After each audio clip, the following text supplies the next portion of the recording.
This time on Roadkill Garage, the Mopar muscle boat lives! Let's go!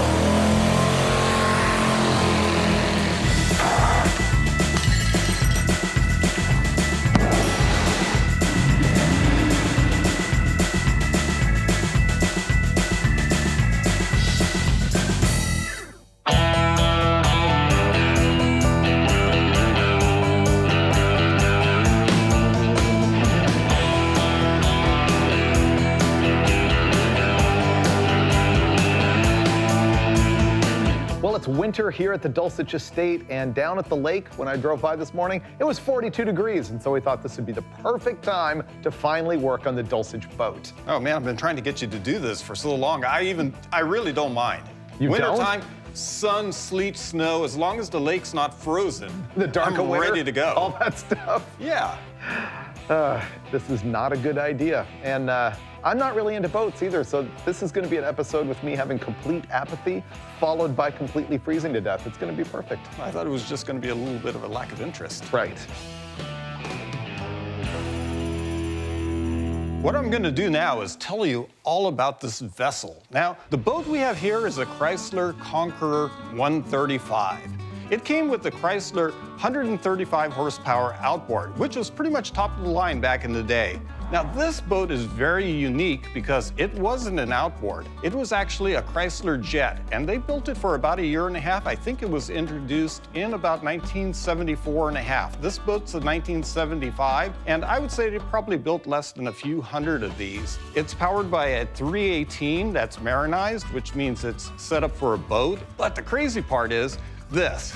The actual drive unit. Now, most jet boats use like a universal or popular manufacturer's jet unit in a variety of different brands of boats. And Chrysler, they took a whole different approach. They engineered, designed, and built their own drive. This is a Chrysler-built jet unit, and it's a lot shorter than the other jet units that you would have seen in this era. And according to the Chrysler literature, and I've read it very thoroughly, this is a vastly superior jet unit compared to any other unit on the market at the time. I don't know if that's true or just a little bit of factory hype, but it's actually kind of unique because this is an axial pump, and I think virtually all other jet units are a centrifugal design, so I can't wait to see how it works with our freshly rebuilt Marine 318 with a lot more horsepower.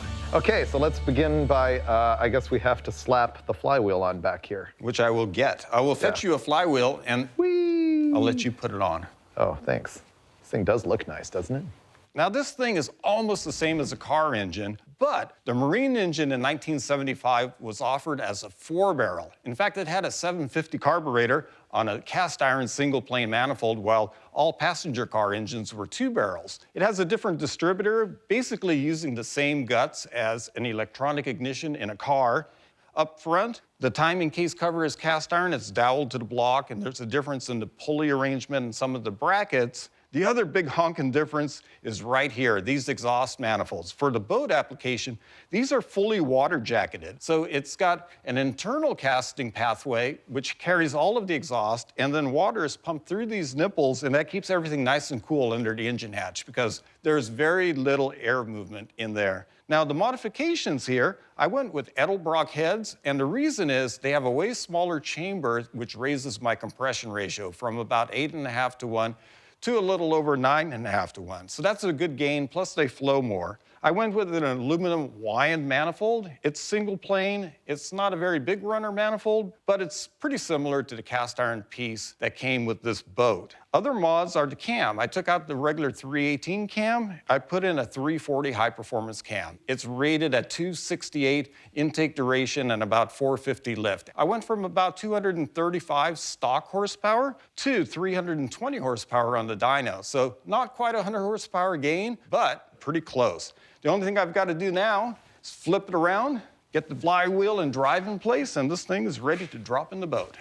This thing seems like a marine-only Cingolini here, right? Yeah, that's the adapter for the short little stub drive shaft. So the other thing that you should see here is that the Chrysler bolt pattern on the back of the crankshaft has one offset hole, and Steve has marked it here with an X on both of those parts and also on the back of the crank so we can get it aligned properly the first time. That was pretty good. I have a bolt prepared for you, Freiberger. I am ready. You will install it. You want to torque these? Yeah.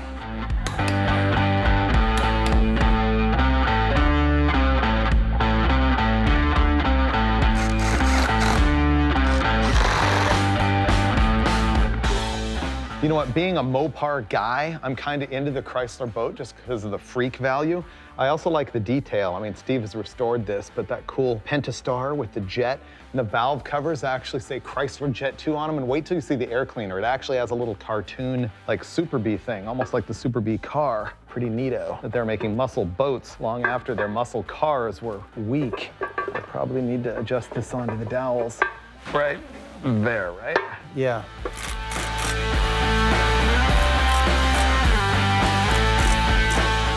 All right, that's done.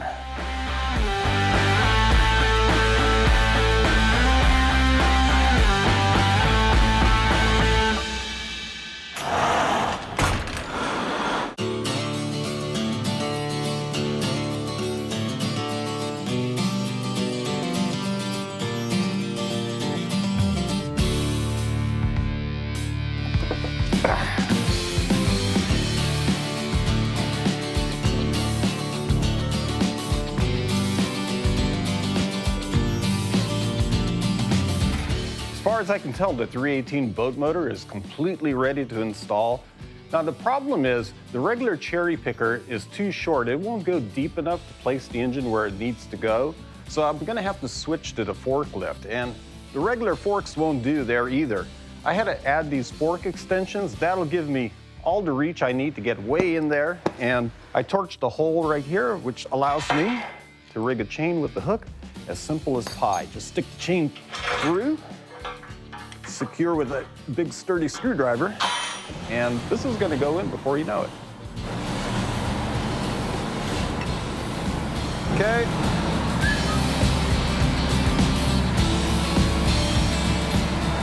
That's really flexing. Did you see we just took this piece of rectangle tubing and clamped it on there because this big fork extension was bending down, and now it's much better, kinda. Okay, here we go. Steve's forklift has no brakes. Perfect.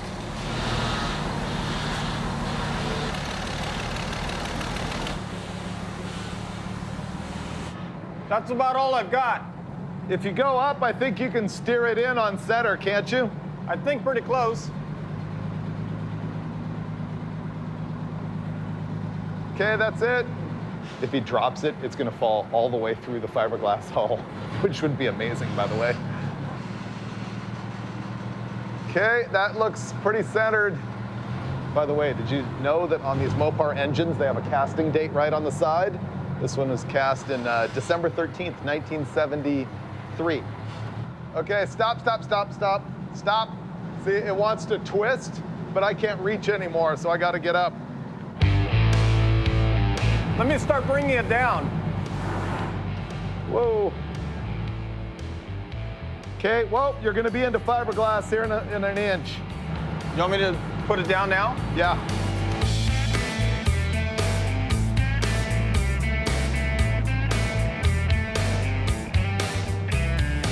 Keep going. Okay, now back up 6 inches. Okay, stop. We're now at the point of having to align that thing. We gotta put the splines on. Yeah, You want me to do it? sure. Oh, There we go. Got it. Boom. Just needed to be rocked onto the splines. Yep. It hasn't even been that much of a fight, and we've got the 318 pretty much in place. We had to get it on the stud on the back that goes through the bell housing, and now we're gonna align the motor mounts and drop it in. Oh, that just moves like butter. Don't scratch the paint on the bolt. Wow, that's installed.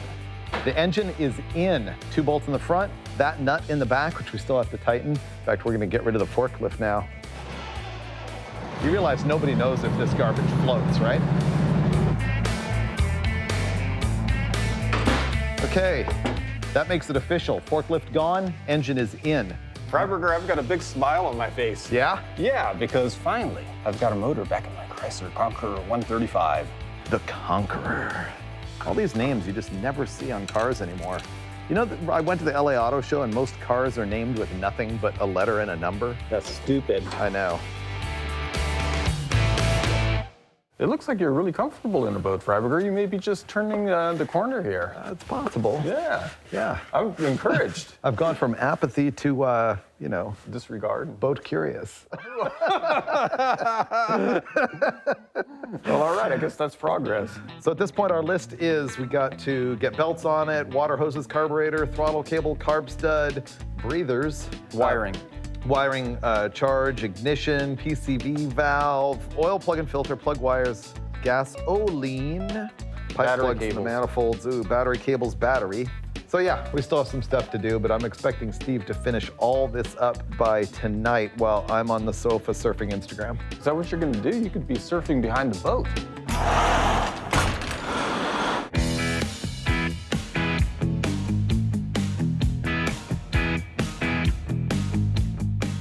So the carb that we have for this thing is a 600 CFM Edelbrock. This thing originally had a 750 CFM Carter on it that was similar to this, but actually had a different neck flange diameter that is gonna keep us from running the stock air cleaner doohickey. So this thing should be pretty good. David, Yeah. take a look, Freiberger. Here's the original intake manifold. Oh yeah. It's a 4-hole single plane, cast iron, really flat. Probably no good. No, it's probably not great, but every 318 passenger car in 75 was a 2-barrel. Right. The 318 4-barrel car engine didn't come out until 77 or 78. And then it would have had a thermal quad. Yeah. That's the problem with the boat. That is why I'm not enthusiastic. Oh, wow. Can you get a thermal quad for this thing? No. No? Oh, all right.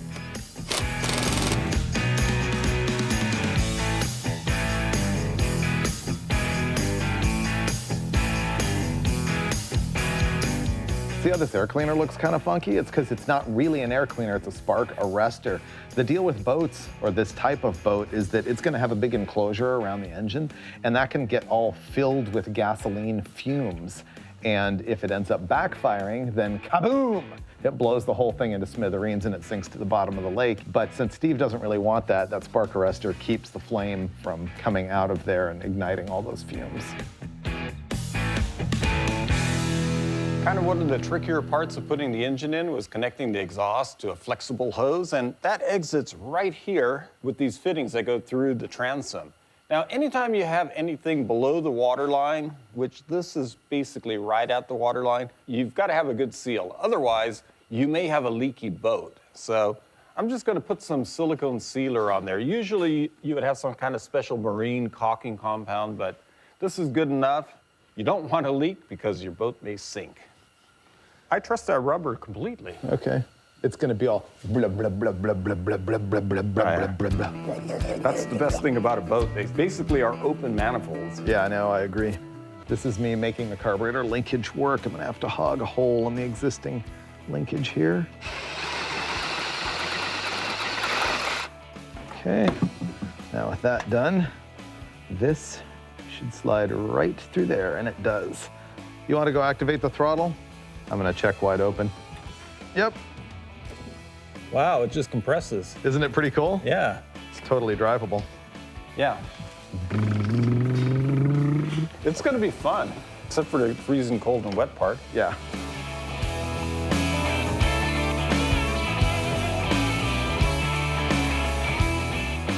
I'm the king of the world! What do you... That's like called foreshadowing, isn't it? Yeah.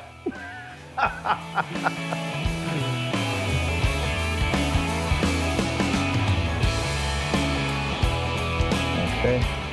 We've been doing this religiously on stuff with flat tappet cams. There's no longer zinc or ZDDP in oil, and so flat tappet cams often wear out really quickly, so we always pour in a can of supplemental zinc on top of our oil.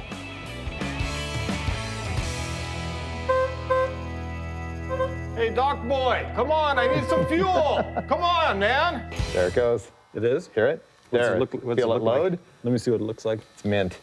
Yeah, we were just flushing the fuel system. It looks like it's gonna be good.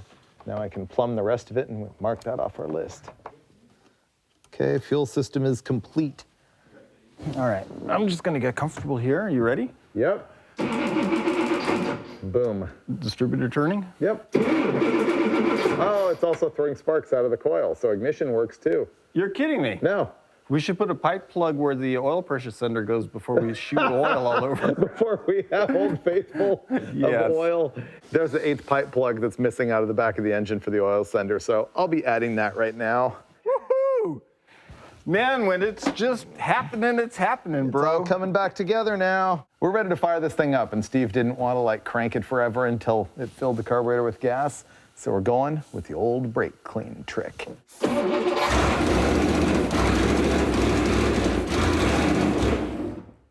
For some reason, it still doesn't have gas in the carburetor, which is kind of weirding me out. I think there's no way we hooked up the fuel pump backwards. No, it's correct. You want to just run it some more?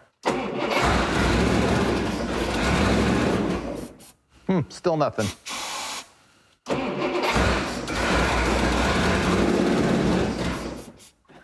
Okay, well, we're gonna have to figure that out. All that's left is getting gas in the carburetor. It runs pretty good. And we're gonna put the doghouse back on the thing and then head to the lake.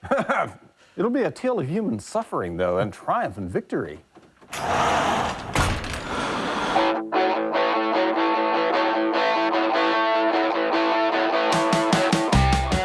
Well, this will surprise you.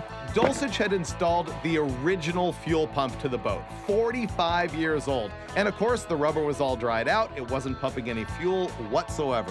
So the next morning, he threw in a brand new pump and the Conqueror was ready to go.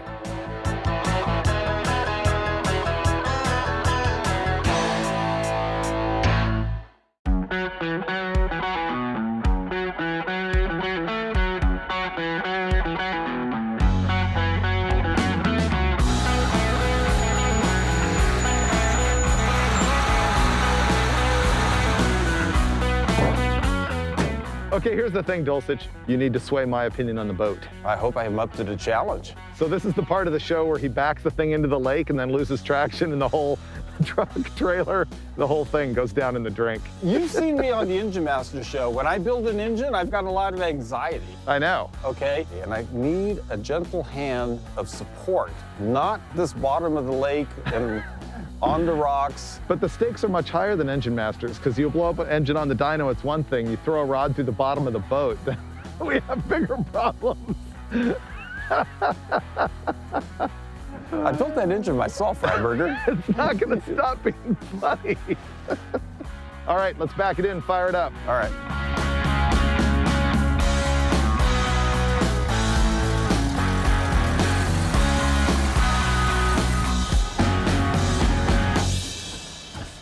I just want to take a minute to explain the appropriate equipment. When you go out on the lake, you want life jackets. I've got a couple here underneath the front of the boat. I've got fire extinguishers right here underneath the pilot area on a bracket, and I also have an extra one in case it's a really big fire on the side right there. I've got an anchor, I've got rope, I have an oar in case of an emergency, some bumpers for the side so you don't beat your boat up against the side of the dock.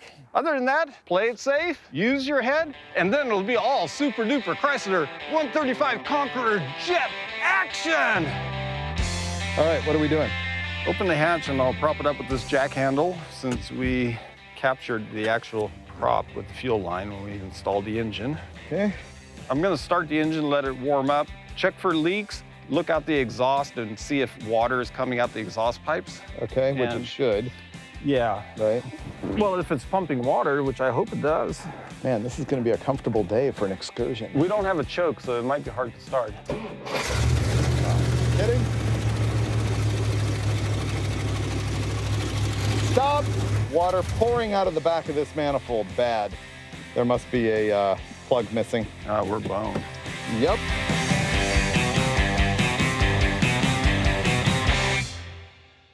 We had to run into town, but we got the pipe plug that we need, and I'm gonna install it. Hey, Freiberger, Yeah.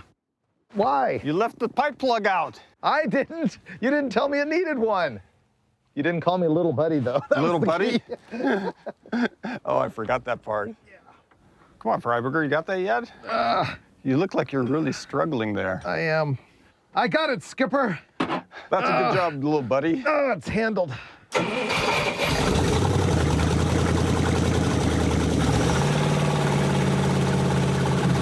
That That is fixed, matey.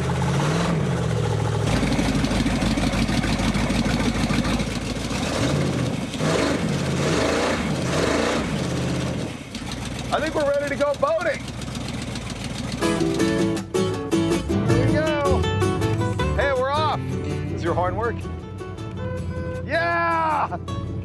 Woohoo! Oh man, we're even burbling like a speedboat. We are a speedboat, bro. You're still really stressed out. Yeah. I can tell. Man, nice driving. There we go. Good thing I can swim. Looked like the temperature went down a little bit. Yeah, that's what I said. It needs to move. Woohoo! Yeah.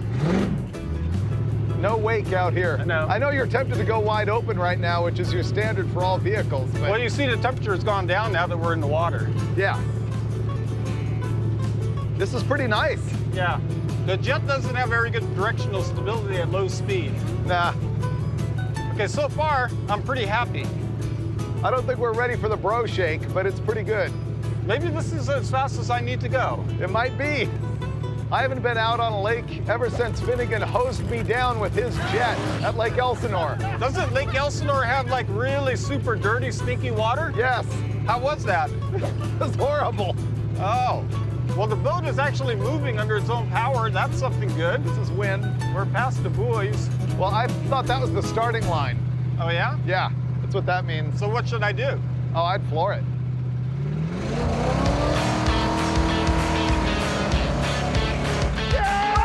I lost my skipper's hat!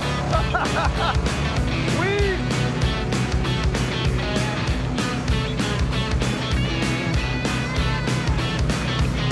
This is pretty good, Dawson!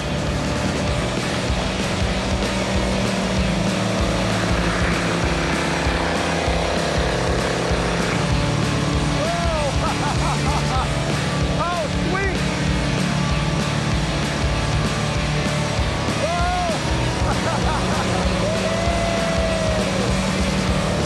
Man, this lake is like glass!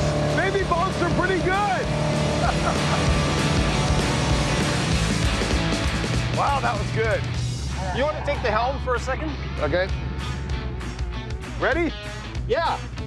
Well, I haven't driven a boat in years. You're not driving it now, Freiberger.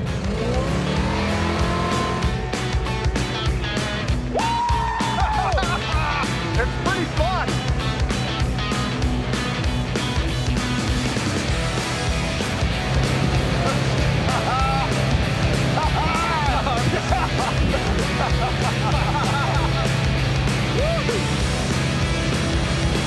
That was great.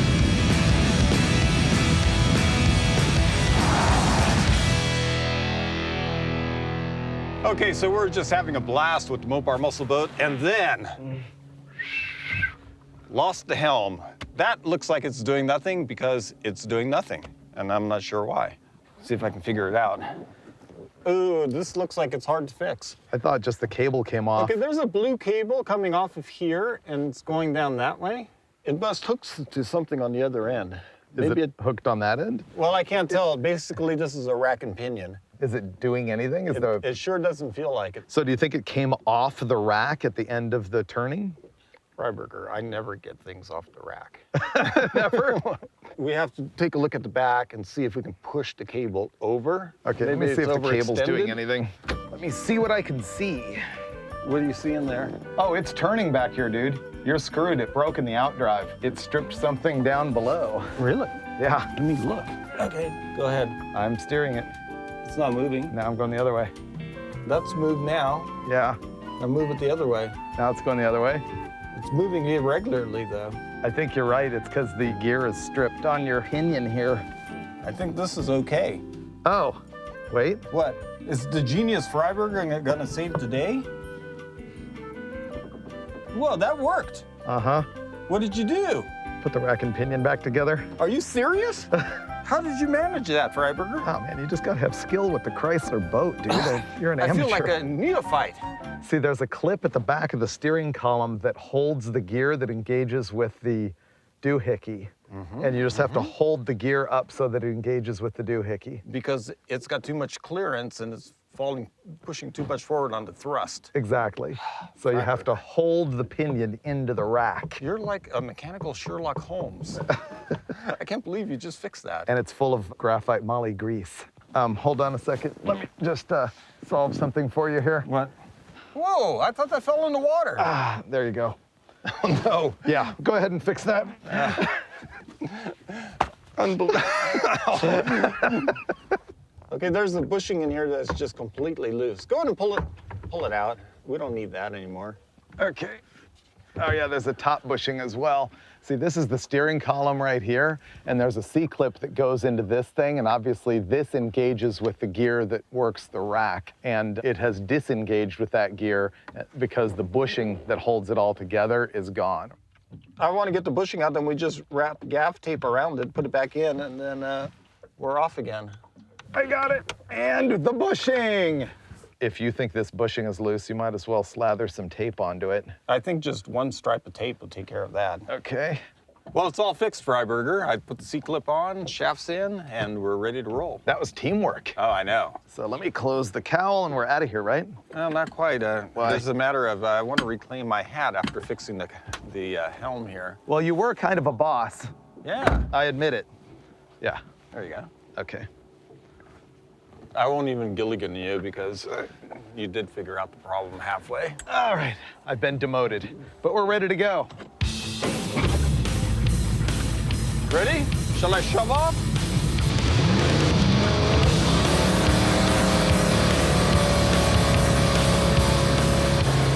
Man, it's a smooth ride in the 135. It's true. Okay, Steve, I think it's worthy. Yeah? Oh! Yeah! Man, I'm really happy. I know, me too. Finally got the Chrysler Conqueror back in the water. And look, it seems like it's really good. Okay, I have to admit something. I'm all ears.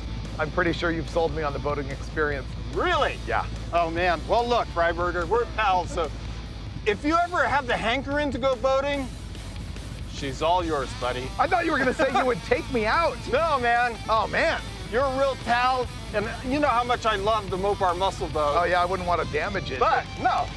It's the best of all worlds. I I don't think have to own a boat, but I could use it at any time. Yes. This is Nirvana. Oh, man, you got it. All Let's right, go. let's go.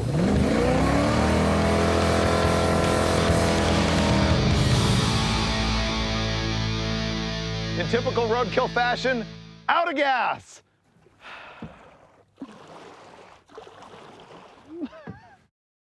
You always like to be in a boat with no steering wheel. Think this is a universal sign for I need help? I'm not guaranteeing You know, I'd be a lot more impressed if you could fix this with like a coconut and the assistance of some native tribes that didn't exist until this episode. Oh, well, I'll see what I can do. Okay.